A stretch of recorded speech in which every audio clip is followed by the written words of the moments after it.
दोस्तों, आप सभी का स्वागत है आपके अपने YouTube चैनल एम क्लासेज में। आई होप कि आप सभी बढ़िया होंगे, आपकी बोर्ड एग्जाम की तैयारी भी बेहतर चल रही होगी। ये वीडियो आप सभी की बोर्ड परीक्षा 2024 के लिए काफी ज्यादा इंपॉर्टेंट है। आज के इस वीडियो में हम डिस्कस करने वाले हैं चैप्टर नंबर 3, जिसका नाम है विद्युत धारा यानी कि इलेक्ट्रिक करंट के बारे में यहाँ डिस्कस किया जाएगा, जिसके अंदर आज हम महत्वपूर्ण परिभाषाओं को पढ़ने वाले हैं। मैं आप सभी को उन परिभाषाओं को करवाने वाला हूं जो आपके बोर्ड एग्जाम 2024 के अंदर पूछी जाएगी। बच्चों, यदि आप इन परिभाषाओं को कर लेते हो तो डेफिनेट है कि यहां से कुछ भी बाहर जाने वाला नहीं है। यदि आपको ये वीडियो पसंद आता है तो चैनल को सब्सक्राइब कर लीजिएगा और वीडियो को लाइक भाई कर दीजिएगा। तो जो पहली जो डेफिनेशन है आपकी वो है सेल का आंतरिक प्रतिरोध। सबसे ज्यादा इंपॉर्टेंट डेफिनेशन है दोस्तों, ये ध्यान से पढ़ना और ध्यान से इसका उत्तर लिखकर आना। साथ के साथ इसका पीडीएफ है वो आपको व्हाट्सएप ग्रुप पे मिल जाएगा। कोई आपसे चार्ज नहीं ले जा रहा, फ्री ऑफ कॉस्ट है। यदि आपने व्हाट्सएप ग्रुप अभी ज्वाइन नहीं किया है तो ये डिस्क्रिप्शन बॉक्स में लिंक दी हुई है, आप जाइए फटाफट ज्वाइन कर लीजिए। तो देखिए, सेल का आंतरिक प्रतिरोध की डेफिनेशन क्या होती है।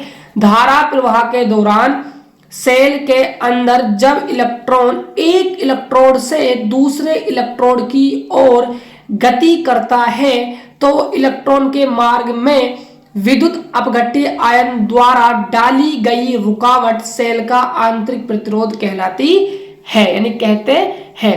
इसे आर से व्यक्त करते हैं। होता क्या है बच्चों, मान लीजिए ये दो इलेक्ट्रोड है, ठीक है।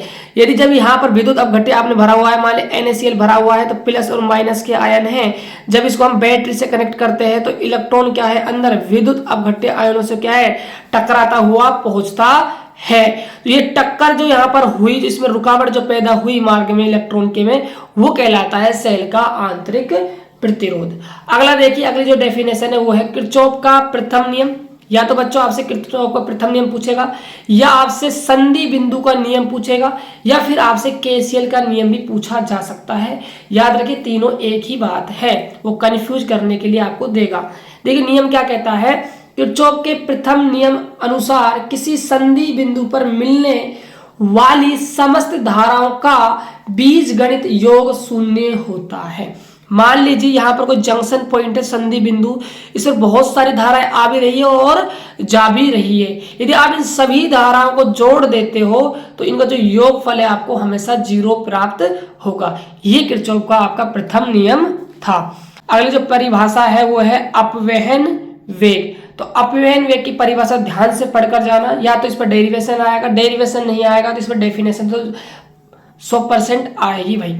देखिए क्या है, जब चालक को विद्युत क्षेत्र की उपस्थिति में रखा जाता है तो चालक के अंदर उपस्थित मुक्त इलेक्ट्रॉन जिस औसत वेग से ऋण सिरे से धन सिरे की ओर गति करते हैं, इसे वेग को अपवहन वेग कहते हैं।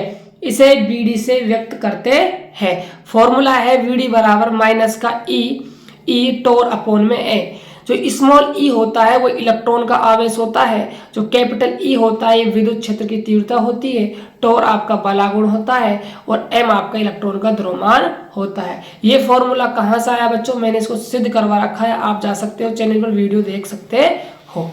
अगली डेफिनेशन है धारा घनत्व। देखिए यहाँ से ना अच्छा क्वेश्चन बनता है बच्चों। यदि आपसे परिभाषा नहीं पूछेगा तो इसके फॉर्मूले पर एक क्वेश्चन पूछ लेगा, या फिर आपसे इसका मात्रक वगैरह पूछ लेगा। धारा घनत्व तो क्या होता है, सुनिए ध्यान से। किसी चालक के एकांक अनुप्रस्थ काट के क्षेत्रफल से प्रवाहित धारा धारा घनत्व कहलाती है। इसे जैसे व्यक्त करते हैं। फॉर्मूला है J बराबर आई अपॉन में ए। धारा का जो मात्रक होता है वो एम्पियर होता है और क्षेत्रफल का जो मात्रक होता है वो मीटर स्क्वायर होता है। तो आप ये फॉर्मूला भी ध्यान रखिएगा, एम्पियर बटे मीटर स्क्वायर किसका मात्रक होता है, धारा घनत्व का मात्रक होता है। तो ये थे चैप्टर नंबर 3 के मोस्ट इंपोर्टेंट डेफिनेशन, और आने वाले चैप्टर की डेफिनेशन आपको मिलती रहेगी। इसीलिए भाई आप चैनल को सब्सक्राइब कर लीजिए और वीडियो को लाइक कर दीजिएगा और ग्रुप को ज्वाइन भी कर लीजिएगा। तो मिलते हैं नेक्स्ट वीडियो में, तब तक के लिए जय हिंद जय भारत।